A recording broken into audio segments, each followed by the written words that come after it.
Jacob, Vincent, thank you for returning.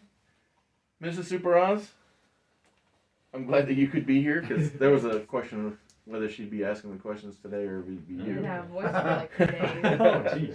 What is question 1?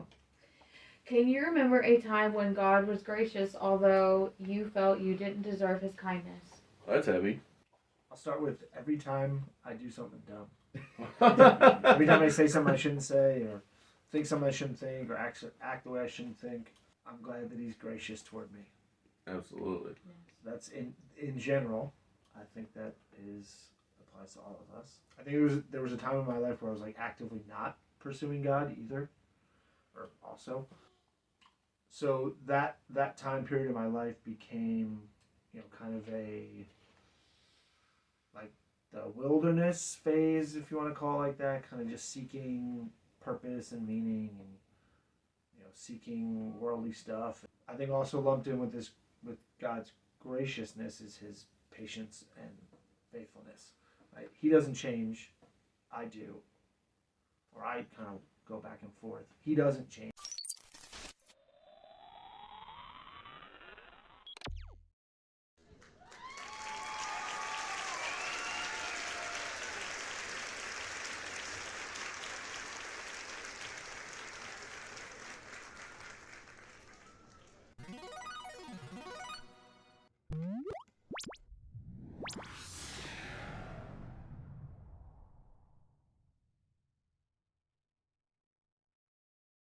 And just waits and remains faithful even when I go wayward, and provides grace even though at the time I was not acting like I deserved it.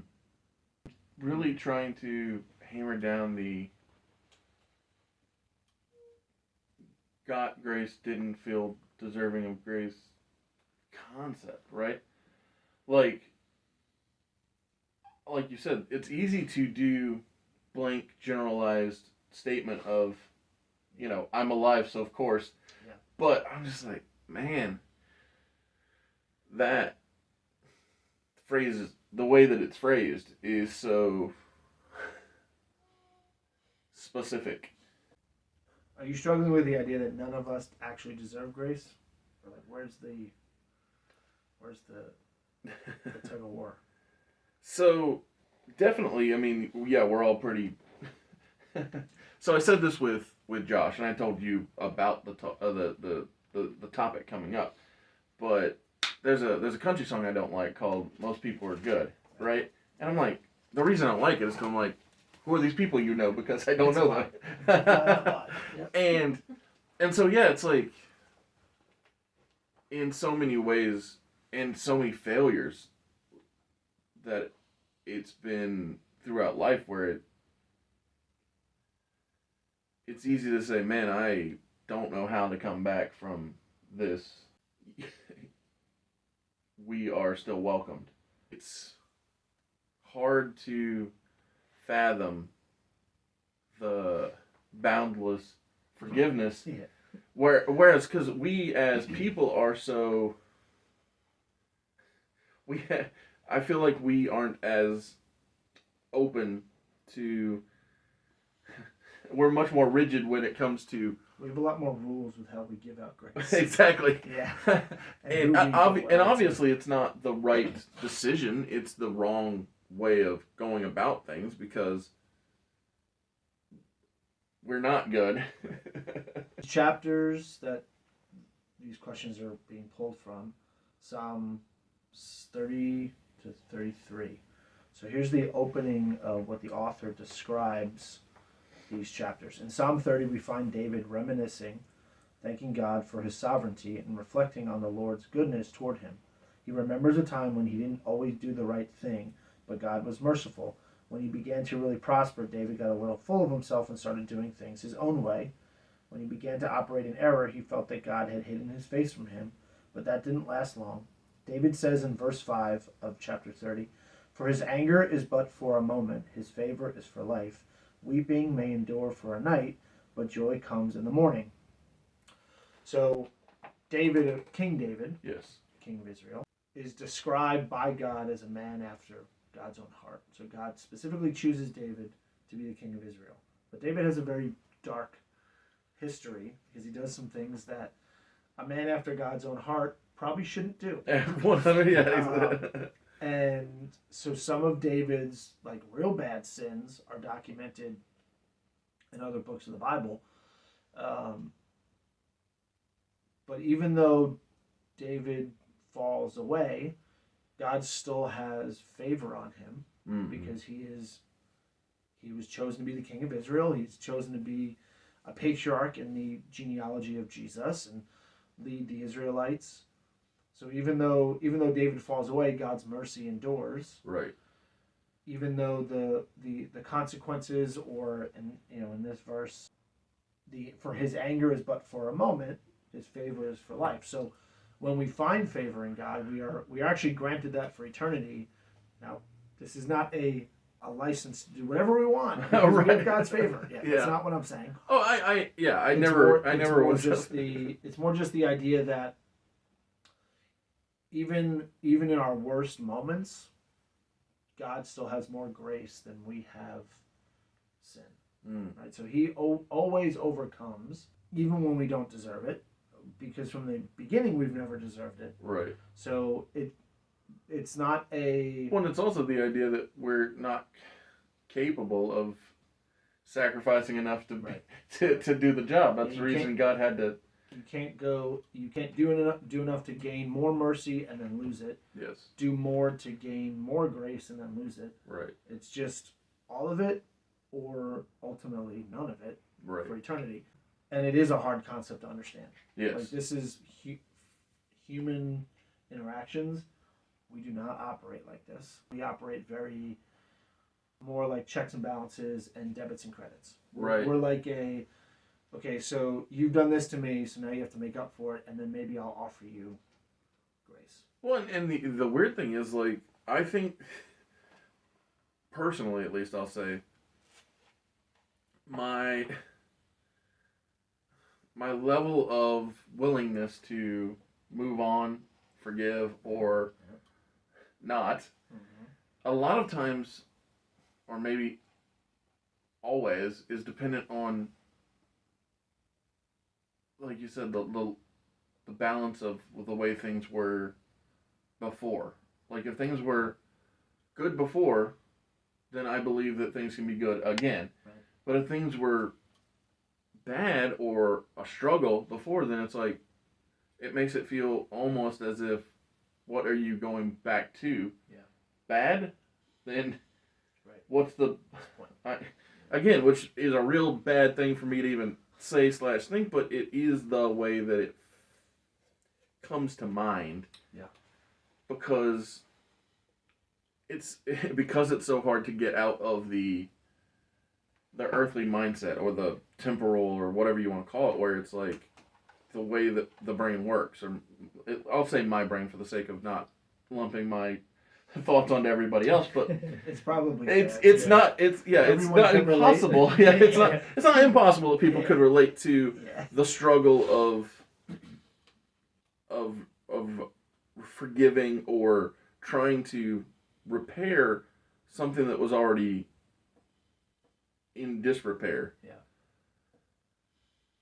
Yep.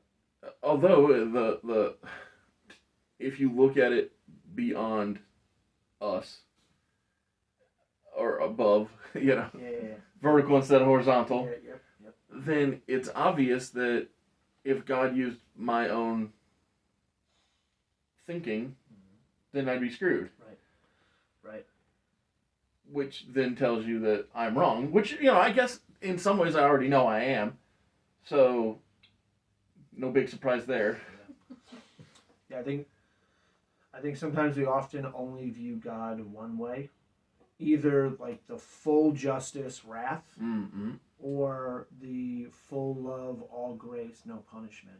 Well, it's definitely, I feel like, the way atheists look at it. It's like, oh, well, how can a loving God put anybody in hell, right? He's not loving, right? That's the main point. And so, obviously in our understanding, it's your choices that put you there. It's not God saying, oh, Away with you. Yeah, away with you. Yeah, it's we,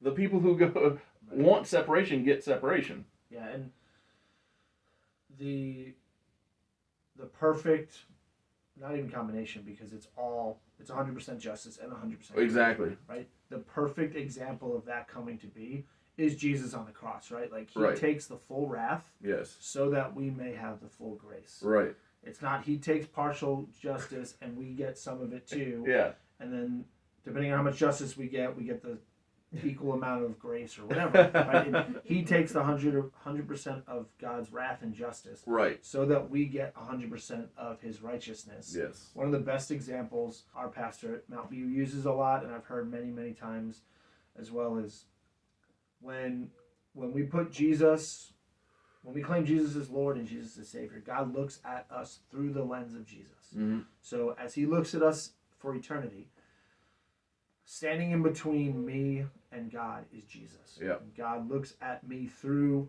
the perfection and resurrection of Jesus, and then counts me righteous because of that. Right. Otherwise, should be fairly judged. Yep. Right. Yep. The fair outcome is all people being separated from God forever. Right. That's the actual fair. The unfair outcome is Jesus taking the place for us. Which Exactly. is super cool. Yes. Jacob. After that, I don't think I have anything. Yeah. No, I agree. That's the correct way to go. Mrs. Super Oz, what is the second question? How has God's compassion towards you taught you to be compassionate towards others? The fact is, I'm still struggling. Yeah. Yep. Same. And again, I'm far more forgiving, and even forgiving is the wrong word. I'm more understanding to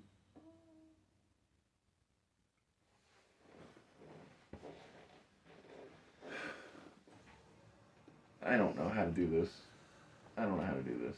When we think about how bad we are and how much God has forgiven us and shown compassion on us, that should resonate toward other people who have wronged us.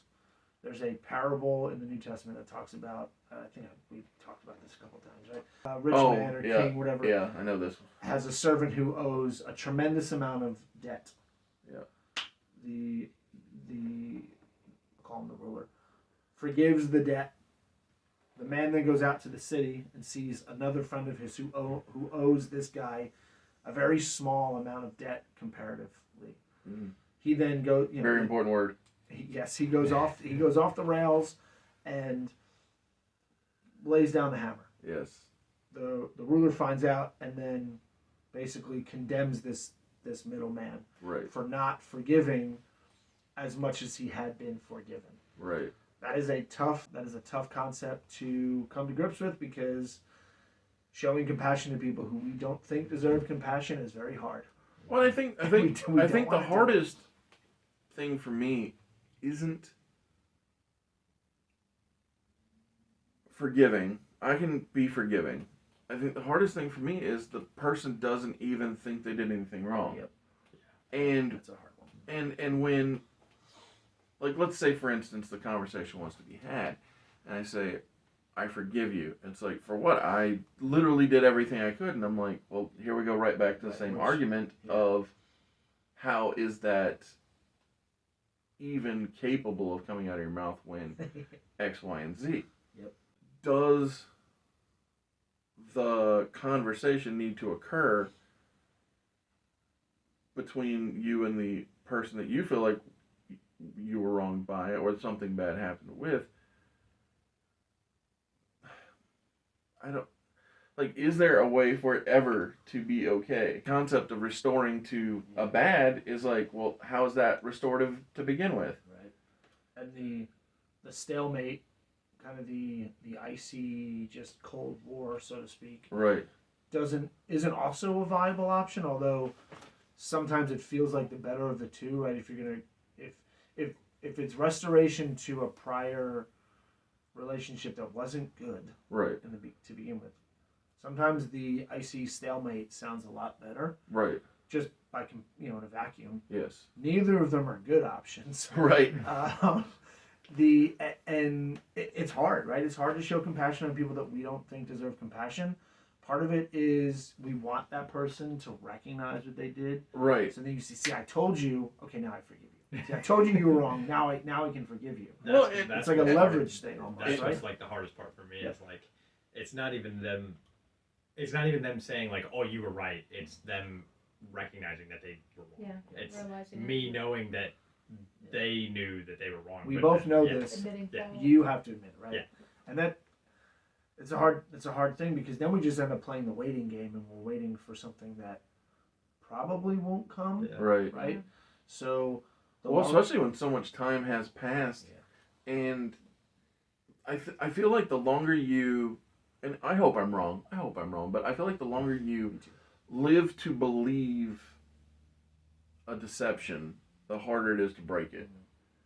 Because if you convince yourself that you're not only not wrong, but you can't be wrong, Yeah.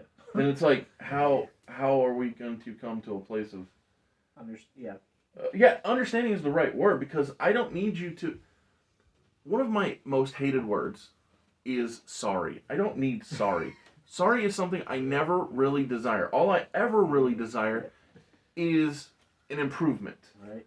And so to say sorry and then nothing changes, then it does me no good. And not even me. It does nobody any good. Well, because the apology is empty. It's just like an empty Yeah. gesture. But Yeah. I have to say sorry. Okay, then what? What happens after Yeah. that, right?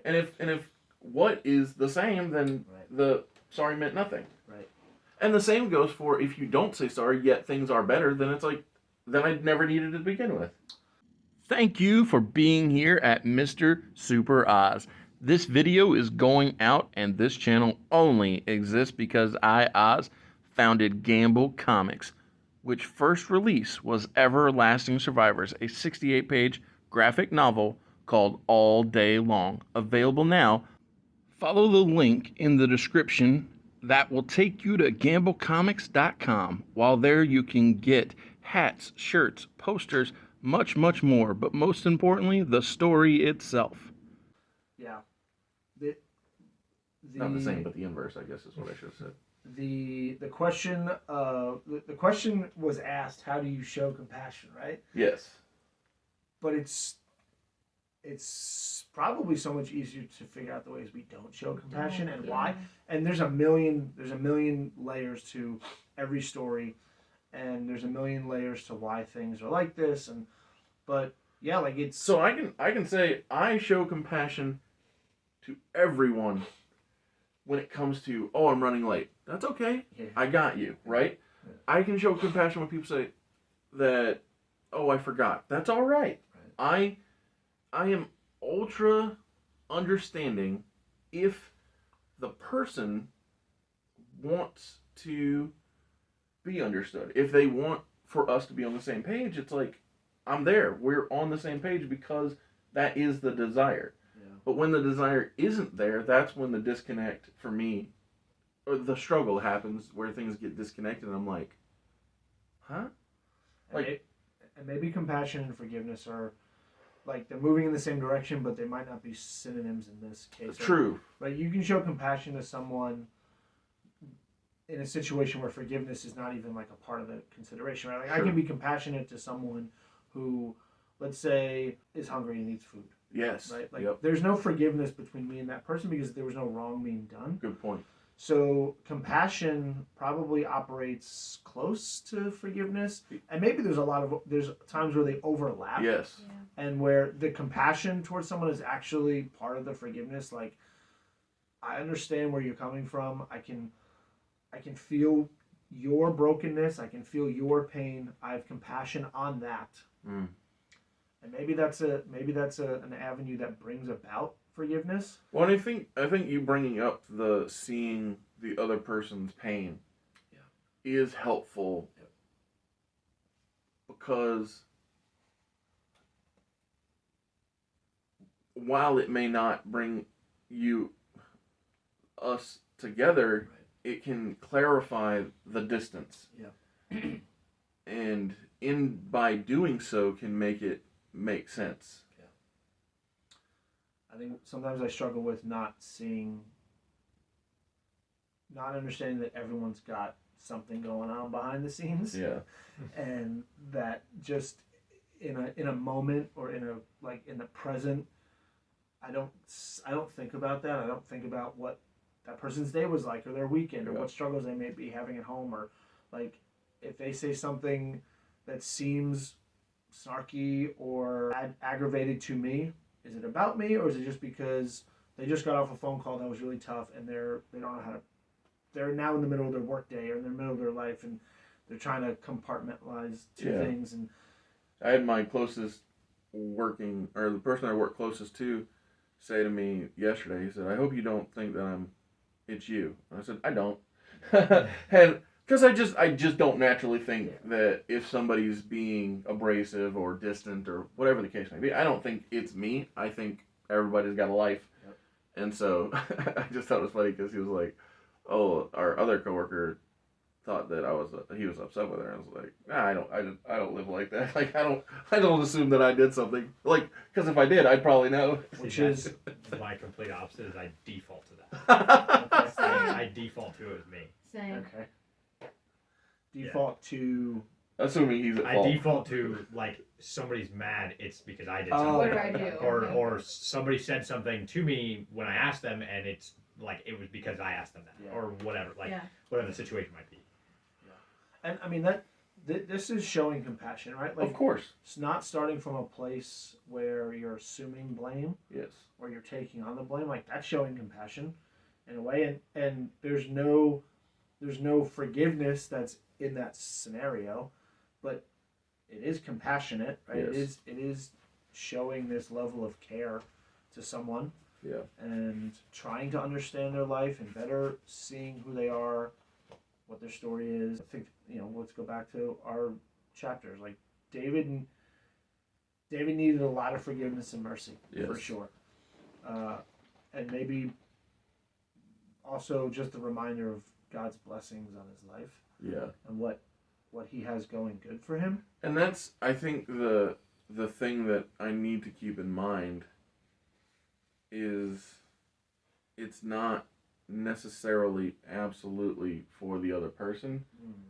It's for restoration to Yes. the vertical, Amen.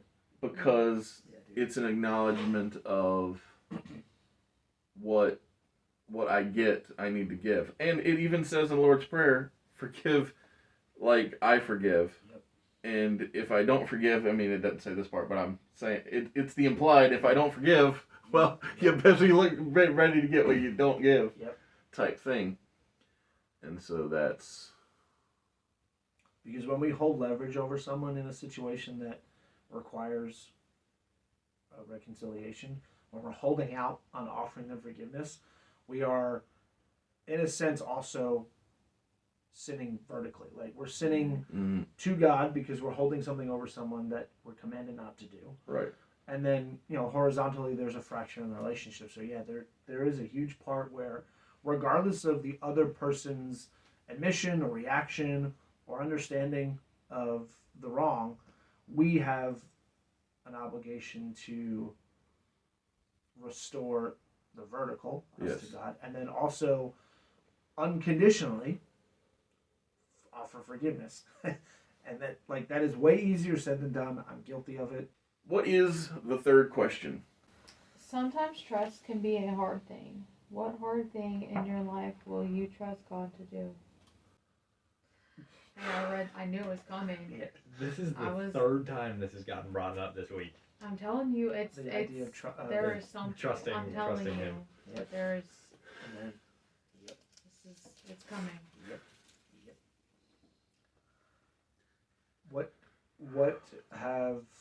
What other examples do you have, Jacob, of the time where this has been brought up?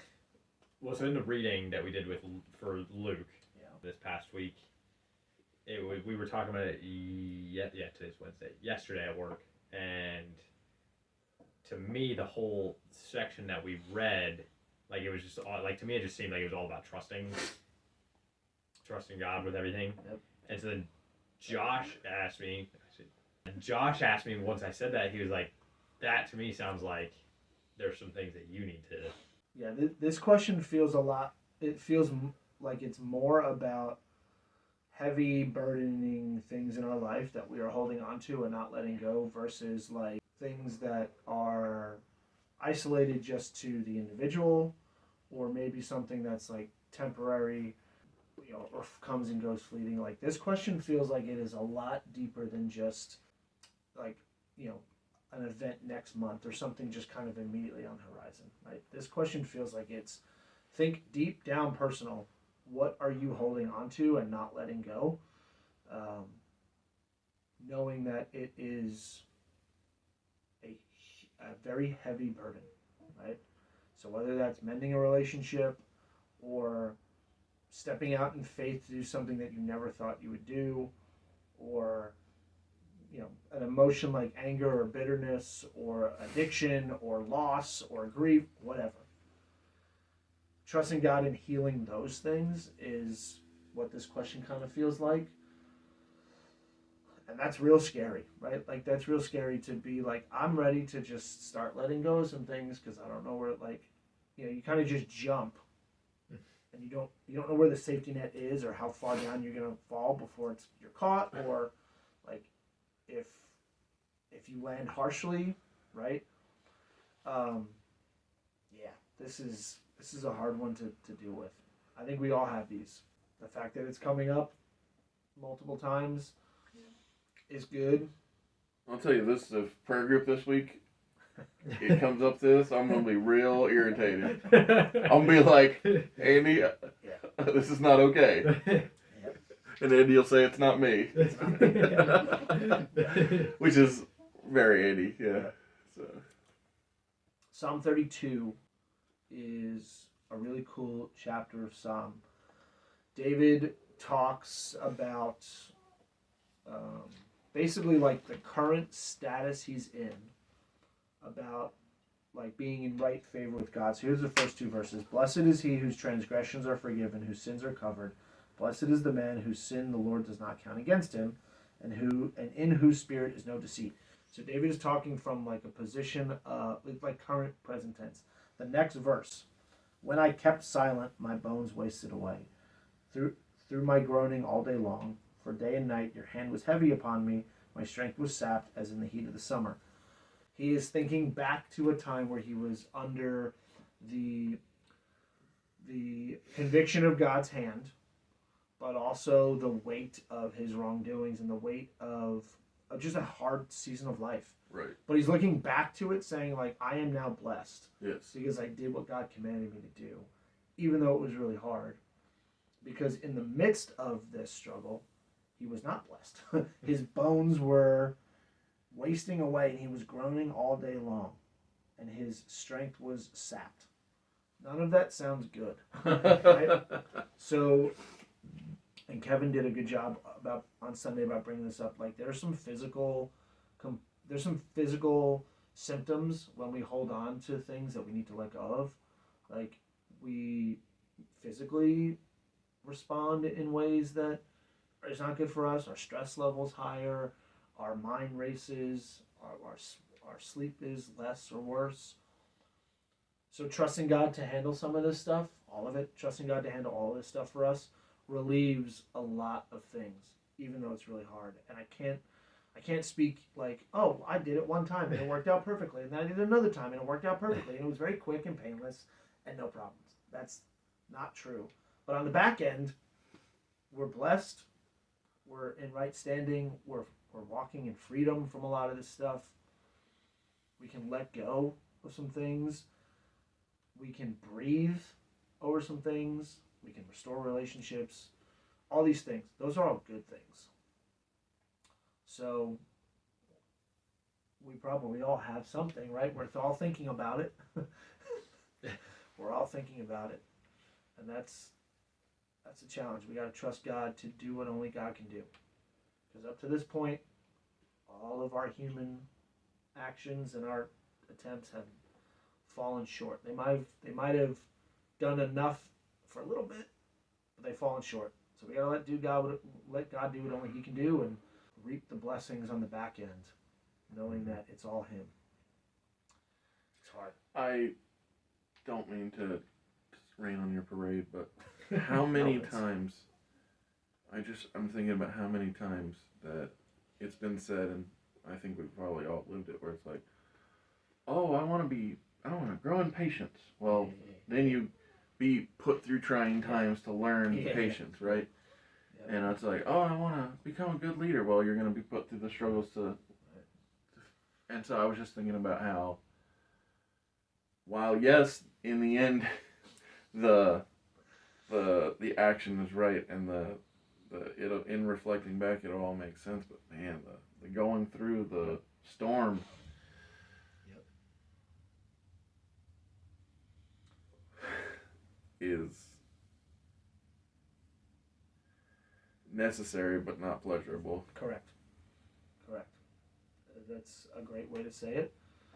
Necessary is the key word. You know, for anyone's spiritual growth, for sure, like it is necessary. And God just keeps kind of leaning into it. He doesn't say, "Oh, you don't want to deal with this? No problem. That's fine. It doesn't have to be dealt with. It's cool," right? He just leans into it. He nudges you. Right? He talks about the heavy hand. It's not the crushing hand, Yeah. right? It's not like the, where it's totally debilitating where you can't get it, but it's just enough pressure, right? Where you just kind of feel it all the time. And you try to get out from under it, but you can't. It's weird the supernatural bleeding into the mundane. Yep. And it's like so inconceivable that something you don't even know is happening can be happening, and yet I don't know, when you look back you're like, is that why that things were the way they were? I don't know. Yeah, the how. So the first question is what? What are you going to trust God with? Yes. Because we all did it. The how is the difficult part, right? The how requires a lot of probably time, definitely a lot of prayer, a lot of humility, a lot of obedience, a lot of conversation, a lot of people surrounding you that are speaking truth and love and grace, and also uplifting and encouraging you and pointing you in the right direction. So you got to be open to doing that with people. You have to pray about it individually and collectively. Find examples of scripture that point you to like the better and the blessing. All of this is part of the how. But it's a long process. Absolutely. Because you got to get to the point of being comfortable with a lot of these things. Right. Because the what is probably just easy to recognize. The how is like, okay, now we gotta like roll our sleeves up and Do the work. do the work and allow God to do the work. And Exactly. man, it's not fun, but it's necessary. Amen. It's a good way to put it. I appreciate you. What a week. This one was good.